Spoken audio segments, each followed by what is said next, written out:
The general public values relatability, and the moment someone can't relate to you anymore, you are public enemy number one. We're going to talk about relatability today and what it actually means and why you shouldn't always strive to be relatable to everyone.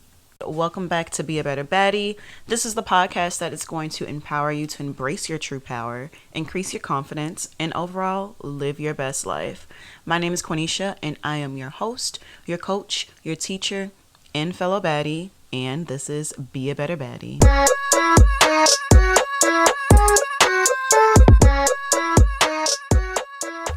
Alrighty, loved ones. That's my Love Island accent.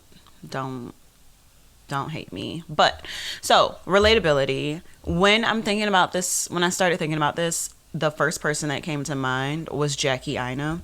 If you don't know Jackie, she is a social media empire in herself, but she started off as a beauty vlogger on YouTube, and since then, she's kind of transformed her content into more lifestyle content. So she doesn't necessarily do makeup tutorials anymore, but just her living her best life. And when she shifted her content from makeup, stick with me, when she shifted her content from makeup to lifestyle to align with her new brand, on top of that, she came out with candles, etc. She was now showing more of her, right? More of her life. People were very upset and mad to the infinity power when they saw the life she was living, right? A lot of people started putting comments in her section about, in her TikToks, more specifically, about how unrelatable she was now, and they weren't going to follow her anymore because now that she was showing her life, which consisted of a lot of luxury items, self-care, her just glowing, right? So her critics were saying that she was being flashy, she was acting brand new, blah, blah, blah, blah, blah. But in reality, she was more so now being herself, right? She wasn't dimming her light. We're going to talk a lot about that. And she was establishing boundaries, really, this is who I am. I remember a lot of people were upset with her because she wouldn't do a house tour. And she was like, I don't owe you a house tour. And when you think about it, a lot of the YouTubers that are very popular are those that give everything, right? Here's my house tour. Here's my child. Here's this. Only for people to then pick it apart because people want to see something they can possibly relate to and then criticize it to then make themselves feel better. I think that's the current, that theme will stay consistent. So eventually she responded with somewhat of a I don't give a F moment, right? And since that response, she made an entire video about it. She's made TikToks about it. She's kept that same energy. So she's still creating content wearing her most expensive perfumes, wearing her most expensive jewelry, her most expensive clothes. Also, one thing that she was like, oh, this is luxury. And I'm like, oh my God, people used to do this all the time. Have people come to your house to braid your hair. The fact that that's a luxury now, when that was normal, when I was growing up, people would come to your house and do your hair all the time. But I guess technically that is a luxury since people have their own shops now, or you go to their house, etc., right? So she's still doing the most on social media. And I think the thing that really got her in trouble was when she started showing people that she steamed her sheets. Everybody was mad. But overall, it would have been easy for her to stop making this content, right? Oh, my followers do not like this content. They don't like when I show this. I need to not show this, right? Or not talk about these topics. She could have easily done that and just made content that her audience agreed with. No, no, no. Instead, our good sis doubled down on it, and she did not sacrifice her authenticity to be relatable. Did she lose some followers? Yeah. But now she's able to post freely with what she wants. And I mean, for the most part, people are going to filter out if they do want to leave negative comments. She sees it as engagement. So, hey, whatever. So that brings me to the topic of today. Not sacrificing your authenticity to be relatable. Not choosing to dim your light in order to be relatable. Everyone cannot be relatable, and you shouldn't dim your light in the name of relatability. Okay, a little visual that I was thinking of. Okay, if Jackie Ina didn't get you, let me bring it down a little bit more. So imagine a kangaroo. This kangaroo has a very, very diverse friend group. Miss Kanga's friends with an elephant, a koala bear, a hippo, and let's say a lion too. Okay. Miss Kanga loves to hop. She loves to hop high, because that's her thing. That's what she does. But when she's with her friends, they request that she don't jump as high because they can't jump as high as her. So they're like, hey sis, like, can you tone it down when you're around us, because we can't jump that high, and like, that's not cool. As a result of this request, Miss Kanga says, cool, I'll stop hopping like as high, like, even though I'm a kangaroo, I'm a chill for y'all. So she starts to jump lower, do little hops, especially for Mr. Elephant. Like, Mr. Elephant can't really get that high. So she's like, like, I'm just stepping, yada, yada, yada. And it makes life harder for her because it's natural for her to hop, right? It's not like she's trying to be better than them or she's trying to show off. It's natural for her. This is just her natural light. She's not going out of her way. She's being authentic to herself. Eventually, Miss Kanga starts to feel a little sad because she's like, oh my God, I'm not hopping anymore. Okay? So, the end. Let's use Miss Kanga as a cautionary tale. Do not stop hopping because your friends ask you to stop hopping, or because you feel like your hopping makes other people feel bad. If your intention is to just literally hop, you're not hopping high to try to make somebody, quote unquote, feel bad. Keep hopping. So we're going to go into more real life examples, but here's our agenda for today. What does it mean to dim your light? Why do we dim our light? The importance of individuality. And then I'm going to give you some action steps on how to not dim your light. So let's jump into the first section. What does it mean to dim your light?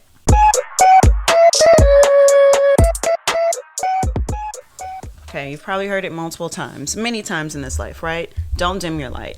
Dimming light means suppressing or diminishing your own talents, skills, knowledge, or unique qualities to fit in with societal expectations or the expectations of others.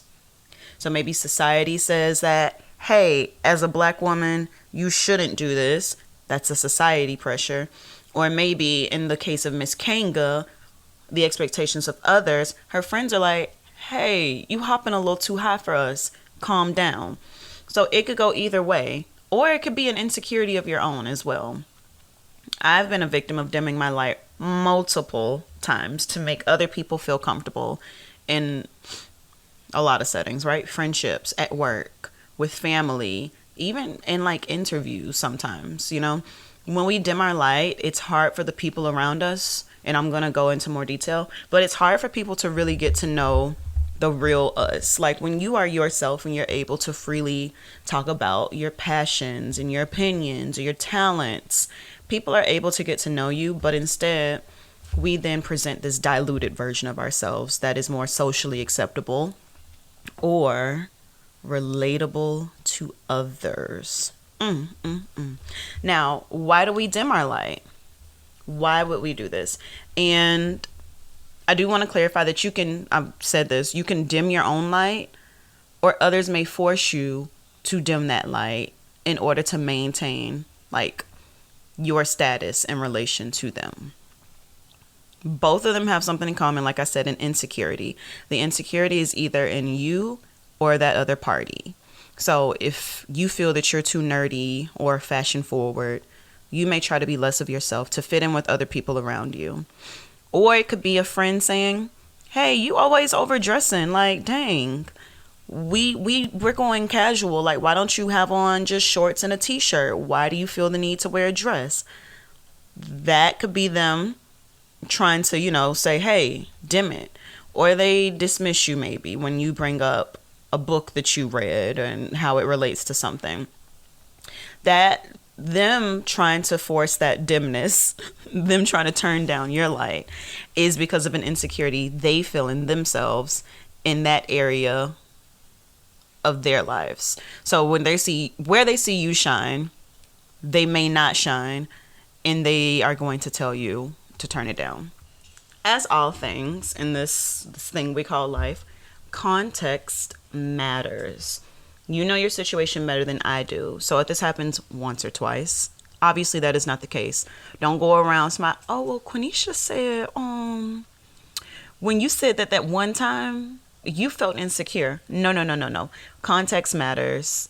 Think about your situation. But if you notice a pattern, yeah, there can be something there. So let's talk about individuality. Right now, everybody's trying to cling to an aesthetic, an era, and anything, right? There are blueprints, starter packs, of an archetype that people can follow. And I think that a lot of, like, especially younger people are following that, right? It's easier to follow an archetype than it is to work through all of your knots and kinks and present them to the world. That's why I think it's easier for some people to just fit into a mold. Let me step back and make that connection real quick, because you may have made the connection, but let me say it. When you try to fit into a certain mold, not embrace your individuality, it is you dimming your light, because you are instead taking traits of someone that you see and you're like, oh, I want to be this person or this type of person. And then you then take the steps to just fit that mold instead of, again, being yourself.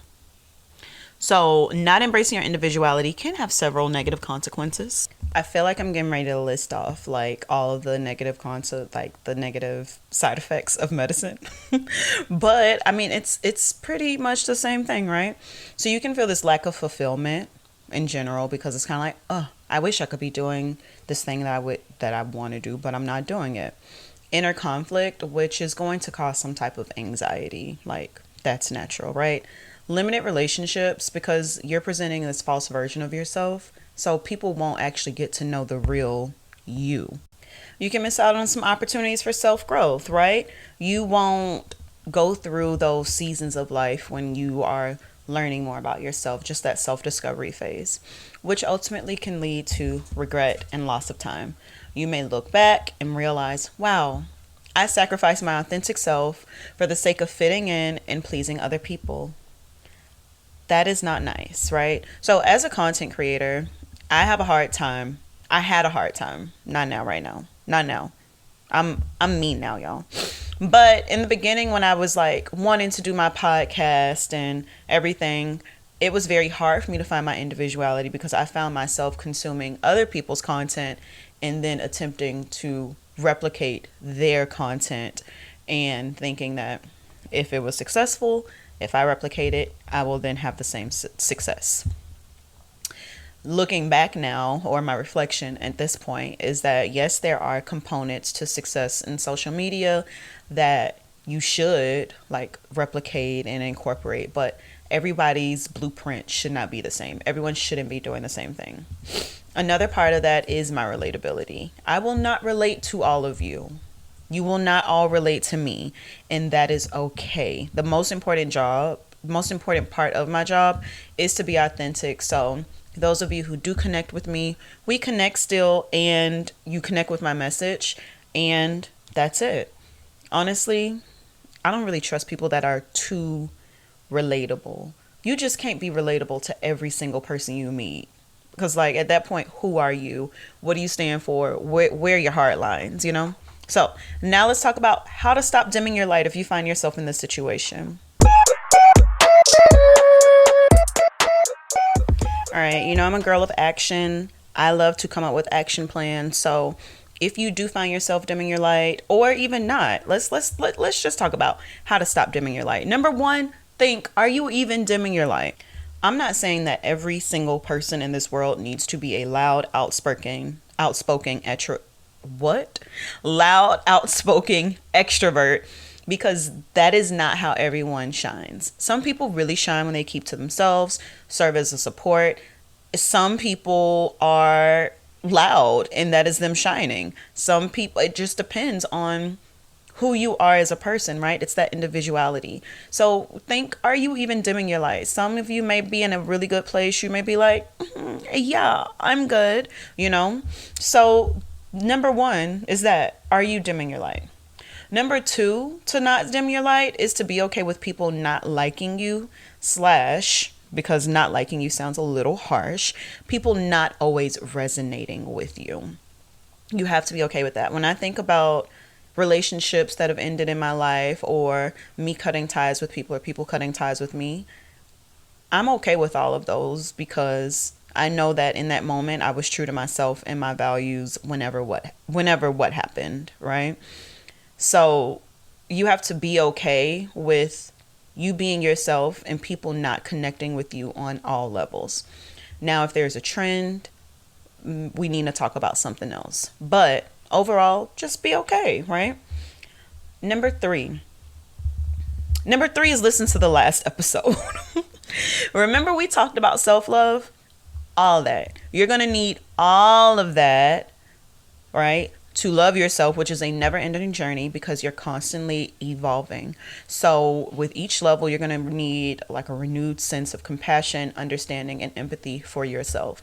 So basically, number three is go back and listen to the last episode because that's going to help you stop dimming your light, right? If you love yourself, there's no way you're not going to want to share parts of yourselves with others. Yeah, we're shy. Yeah, we're kind of like hee hee ha ha.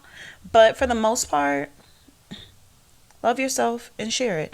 And then the last action step that I have is to embrace your individuality and live in your authenticity. Again, another thing that is easier said than done. And it relates to loving yourself, right? You love yourself, but then now you embrace yourself because now it's like, I am going to use this and shine out, right? So this encompasses like knowing your strengths, your values, your weaknesses, your passions. There are so many resources online to help you determine these things. I'm not going to give you a step-by-step plan. Literally Google how to find my strengths, how to find my weaknesses. You can do all that. I'm going to link again the journal freebie, which is going to help you talk about these things with yourself. You have to be open with yourself first before you're able to be open with other people. So use that journal freebie that is linked in the show notes to help you on this. But I think that one of the best ways to get intel on yourself is to ask the people that you trust in your life, right? Sometimes it's hard to pick out what makes you you because you're so intuitive to yourself. These things come natural to you, so you can't really pinpoint them. So asking a trusted outside source is going to help you on this journey of learning more about you if you don't know where to start. Because let's say you ask your mom, like, what do you think are my weaknesses? She may say something, and then you think about it in relation to her at first, right? It's kind of like, no, I'm this way because you're this way. But do not stop there. Do not just do the defensive thing. Now think about how you are in relation to other people with that trait that she named. Do you act that way with other people as well? Okay, that is validated. You are this way. Don't just take one source and run with it. So with that, I'm going to leave you and conclude this episode. Okay, so embracing your individuality and refusing to dim your light is the ultimate act of self-expression and self-acceptance, which is where we are now. Like, I think this is just the theme moving forward, right? Don't feel the pressure to conform and be relatable to everyone because that is going to tempt you to suppress your true identity. That's okay that everyone does not relate to you. Let Jackie Ina serve as a powerful example as someone who chose not to sacrifice her authenticity for the sake of being relatable. Despite criticism, losing followers, she doubled down on herself and created content that showcased her true self. And by doing that, she stayed true to her values. She embraced her individuality. She found her voice and also attracted a loyal audience that appreciates her authenticity. That is what you want. A loyal, not audience, but circle, friends, family, people that embrace you. So I will leave you with that. Just surround yourself with people who appreciate you, support your true self.